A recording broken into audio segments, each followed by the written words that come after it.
হয়ে গেছে, আরব সাগর মরুভূমি হয়ে গেছে, আমাজন নদীতে কোনো কুমির নাই।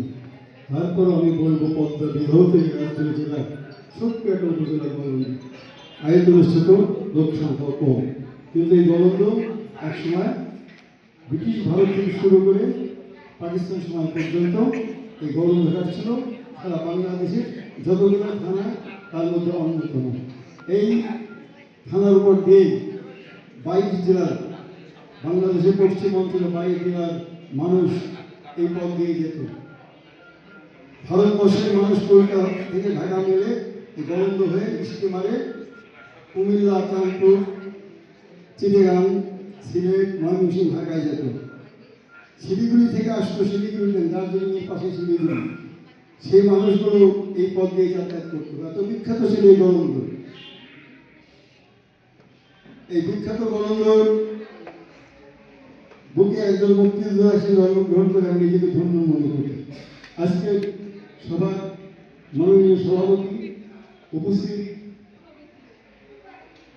উপজেলা কর্মকর্তাবৃন্দ, আছে ইলেকট্রিক মিডিয়ার আমার অত্যন্ত স্নেহভাজন সাংবাদিকবৃন্দ, আমার সামনে বসে আছেন আমার রণাঙ্গনের সাথী যারা আমার সাথে যুদ্ধ করেছে, তার মধ্যে আছে ওমর আলী, আব্দুল গফুর, আমিনুল ইসলাম শফি, আব্দুল রাজ্জাক বিশ্বাস, আরও 3 জন ছিল, তারা মারা গেছে। এবং যারা আমাদের দলের মুক্তিযোদ্ধা হিসেবে যুদ্ধ করেছে সেই সব মুক্তিযোদ্ধারা আমার সামনে আছে, এবং যারা মারা গেছে তাদের পরিবারবর্গের, তাদের সন্তান স্ত্রীরা আসছে। আমি গলন্দ উপজেলার মুক্তিযোদ্ধা কমান্ডের পক্ষ থেকে সবাইকে গভীর শ্রদ্ধা ও ভালোবাসা জানাই। আমি অসুস্থ মানুষ, আপনারা জানেন কিনা, আমার 22 বছরের হার্ট অ্যাটাক করছিল, আবার 4.5 মাস আগে আমার হার্ট অ্যাটাক করছিল। আমি গত মাসের 18 তারিখে অপারেশন করছি। কথা বলা আমার নিষেধ, তারপরে কথা বলতে হয়। আমরা এই গলন্দ উপজেলার মুক্তিযোদ্ধারাই যতগুলো যুদ্ধে অংশগ্রহণ করছি, রাজবাড়ী উপজেলার কোনো মুক্তিযোদ্ধা দলই তত যুদ্ধে অংশগ্রহণ করে নাই।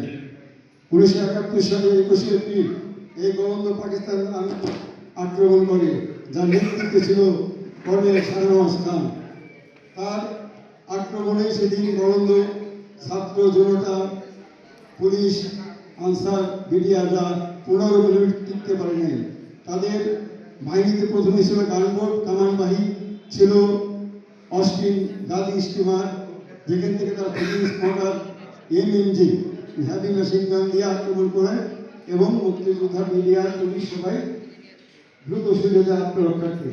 অসংখ্য সাধারণ মানুষ সেদিন মারা গিয়েছিল। বালিয়াডাঙ্গাটা গণকবর আছে 22 জনের।